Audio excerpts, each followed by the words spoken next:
Paano nga ba ma-achieve yung ganitong texture ng cream cheesecake? So, mabilis lang tong gawin. Tuturo ko sa inyo yung pinaka-exact measurement.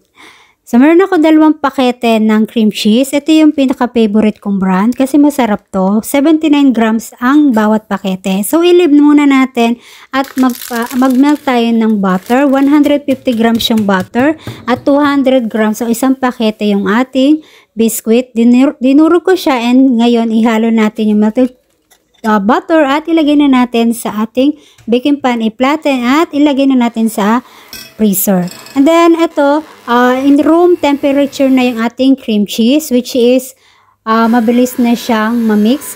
Kapag ganito na yung texture, ilagay na natin dahan-dahan yung ating sugar. 8 tablespoon po yung nilagay ko dyan. Wag nating bibiglayin yung sugar. Ano po? Dahan-dahan lang. And then after nun, ilagay na natin 1 by 1 yung ating itlog. 5 piraso po yung ginamit ko dyan. So kung mapapansin nyo, nakaseparate sa lagayan yung pagbabasag ko ng itlog kasi just in case na may bulok, hindi ka agad magdiretso dun sa ating cream cheese. So isang tip yan, di ba? So after nun, ay maglagay na tayo ng vanilla sugar or vanilla extract and isunod na natin tong sour cream o ang tawag sa Hebrew ay shemenet kamutsa. So minix ko siya ng konti lang and then after nun ay ilagay na natin sa ating baking pan.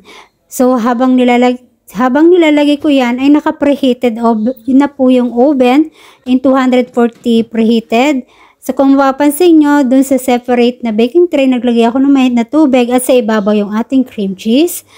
So sa preheated oven, i-bake natin siya in 240 degree in 10 minutes. After 10 minutes, ilipat na natin yung degree in 170 at i-bake ng 50 minutes. Total ng 1 hour ng baking niya.